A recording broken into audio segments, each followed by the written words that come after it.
Halo guys, balik lagi dengan Efek Anime. Setelah 2 minggu lamanya chapter One Piece terbaru akhirnya keluar. Dalam chapter kali ini berjudul Glory atau Penghormatan. Bila kita mengacu dari judul ini, pasti kalian sudah tahu apa inti yang terjadi pada chapter 1050. Nah, penasaran bukan apa inti pembahasannya? Mari lanjut ke videonya.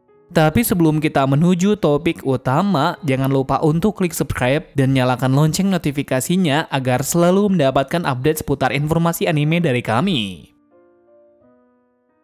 Dan berikut penjelasan One Piece chapter 1050 versi Efek Anime.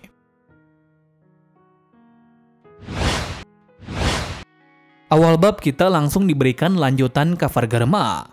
Ternyata sekarang Niji dan Yonji berhasil selamat dari kebakaran buku kemarin. Yang ternyata yang melakukan ini semua adalah saudaranya yaitu Reiju dan Ichiji. Yang artinya prediksi kita kemarin salah besar. Bahwa yang membakar buku ini bukan Puding melainkan saudaranya sendiri.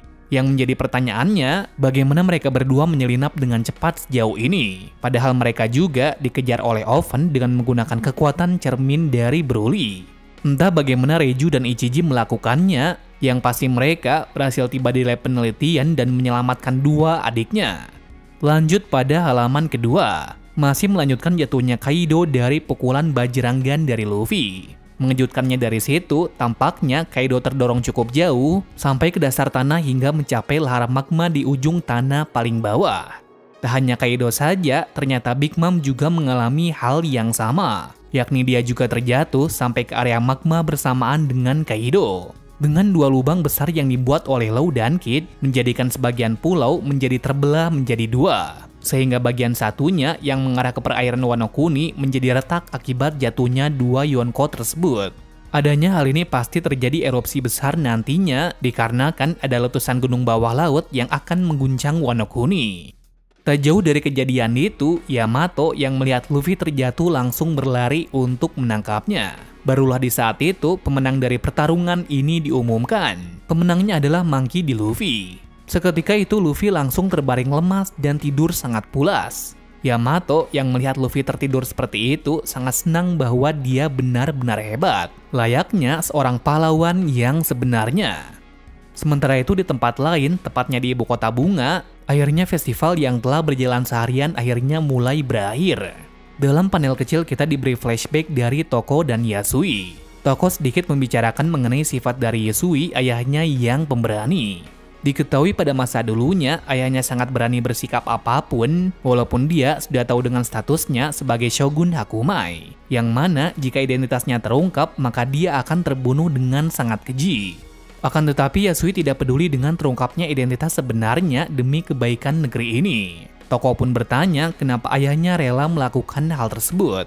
Hitesu menjawab bila Tuan Yasui tidak maju waktu itu, maka semua harapan 20 tahun yang telah diusahakan oleh Lady Toki dan lainnya akan lenyap pada waktu itu juga. Nah, agar harapan besar yang diberikan oleh Lady Toki kepada Wano Kuni, maka Yasui mengorbankan dirinya sendiri untuk negara ini. Dan ini adalah cara satu-satunya yang bisa dia lakukan sekarang untuk menyelamatkan masa depan negeri Wano. Ketika itu pula baru dilihatkan flashback masa lalu dari Toko dan Yasui. Awal flashback ini ditandai dengan Toko yang sudah tersenyum tanpa henti dalam situasi apapun. Yang artinya dia secara tak sengaja memakan buah iblis smile yang gagal. Menyadari keanehan dari anaknya, Yasui merasa sangat sedih. Namun dia menutupi rasa sedihnya itu dengan cara meminta sisa apel itu. Yasui malah memakan sisa buah itu agar bisa berbagi tawa bahagia bersama anaknya.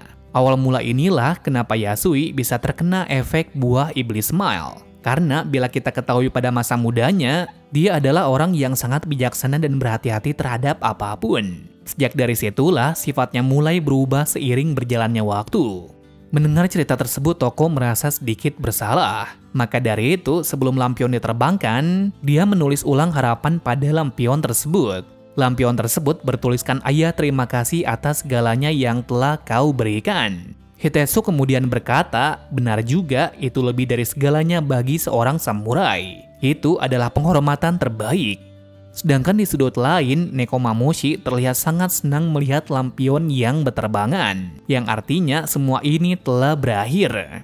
Dia pun mengumumkan kepada semuanya yang ada di dalam bahwa tidak salah lagi kalau Kaido sudah dijatuhkan ke dasar tanah oleh tangan besar dari Luffy. Tak hanya keberhasilan itu saja, tetapi Onigashima juga berhasil mendarat dengan selamat bersama Nagaping, yang tak lain adalah Momonosuke. Tentu saja mendapat fakta itu semua samurai sangat terkejut karena mereka tidak menyangka bahwa Momonosuke memiliki kekuatan seperti itu. Jelas akan hal ini membuat Nekomamushi dan para samurai sangat senang karena rencana 20 tahun yang lalu berakhir sesuai ramalan dari Lady Toki. Tetapi para samurai juga tidak mengira bahwa pada pertarungan itu bisa mengalahkan 2 Yonko sekaligus. Bahkan mereka tidak mengira bisa hidup setelah perang besar ini berakhir. Dan semua ini bisa tercapai karena keberanian dari Momonosuke yang bisa membawa bajak laut topi jerami dan lainnya. Sementara di sisi kelompok topi jerami dan lainnya langsung tersenyum bahagia dengan tawa di seluruh tempat. Dalam sudut lainnya, Apo yang mendengar pembicaraan itu sangat terkejut, dikarenakan ia tidak menyangka bahwa Kaido bisa dikalahkan. Belum jelas apa reaksi yang ditampilkan selanjutnya, yang pasti dia mempunyai informasi yang sangat bagus yang bisa dijual nantinya. Lanjut dari kondisi di lantai lainnya, di mana Chopper dibuat bingung harus menangani siapa duluan, dikarenakan Kinemon dan Kiko juga sekarat atas pertarungan sebelumnya. Sedangkan kondisi dari Zoro juga tidak baik-baik saja, karena dia masih pingsan terkena efek obat dari Miyagi. Jadi mau tidak mau, Chopper harus bergegas merawat mereka semuanya. Scene berbalik dari Momonosuke dan Zunisha yang sedang berkomunikasi. Momo mengatakan kalau ia sudah memikirkan pasti tentang pembukaan perbatasan, tetapi kita harus menunggu sesuatu terlebih dahulu. Entah apa yang ditunggu oleh Momo sebenarnya, tetapi meski begitu, Zunisha tetap percaya kepadanya apapun yang terjadi. Dia tidak ragu sama sekali dengan pilihan yang dibuat olehnya. Sesaat dalam perbincangan itu terjadi gelombang yang sangat besar, yang ternyata adalah suara dari gempa bumi. Sementara itu dalam kubu dari bawahan Kaido masih menyangkal kekalahan dari kaptennya. Mereka kembali merusuh, beralasan mereka memiliki pasukan yang lebih banyak dari mereka.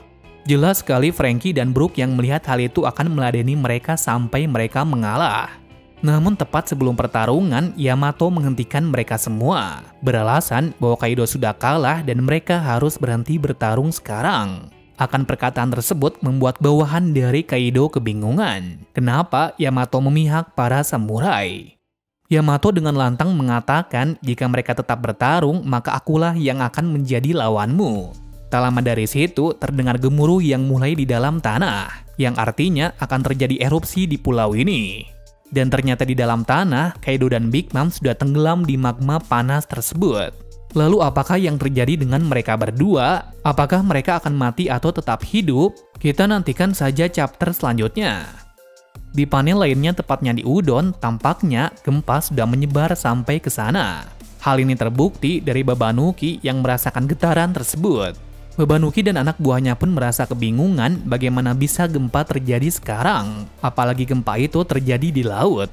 Setelah ditelusuri lebih jauh lagi, yang meletus adalah gunung berapi di bagian perairan Wano Kuni. Dengan hal ini sudah menjelaskan, dalam pertarungan ini sudah fix pemenangnya adalah Luffy dan aliansinya.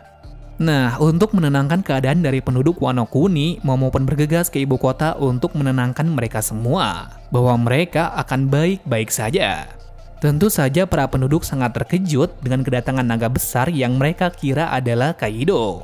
Momonosuke menjelaskan kepada semuanya bahwa letusan barusan merupakan penutup akhir dari pemimpin bajak laut buas Kaido, yang artinya sekarang negeri ini sudah aman dari kekangan bajak laut jahat. Setelah Momo datang tak jauh dari tempat itu ada beberapa orang tertutup asap mendatangi ibu kota. Tak lain mereka adalah Kawamatsu, Denjiro, Raizo, Nekomamushi, Inuarashi, Izo, dan satu orang penting yaitu Hiyori. Melihat itu, semua penduduk sangat terkejut karena melihat hantu ada di depannya lagi. Mengingat sebelumnya, Komurasaki sudah dimakamkan beberapa waktu yang lalu. Apakah semua ini hanya mimpi belaka? Denjiro selaku orang yang sudah lama bersama penduduk pun menjelaskan bahwa jika dijelaskan secara rinci akan panjang ceritanya. Satu kata yang bisa diucapkan sekarang ialah, aku akan mengenalkan Shogun Wano Kuni yang baru. Akhir kalimat tersebut mengakhiri chapter kali ini. Mungkin hanya itu dulu yang bisa kami bahas untuk hari ini. Berikutnya kami akan mengulas hal menarik yang bisa kita ulas dari chapter ini dalam video berikutnya. Terima kasih sudah menonton video ini dan sampai jumpa di video selanjutnya.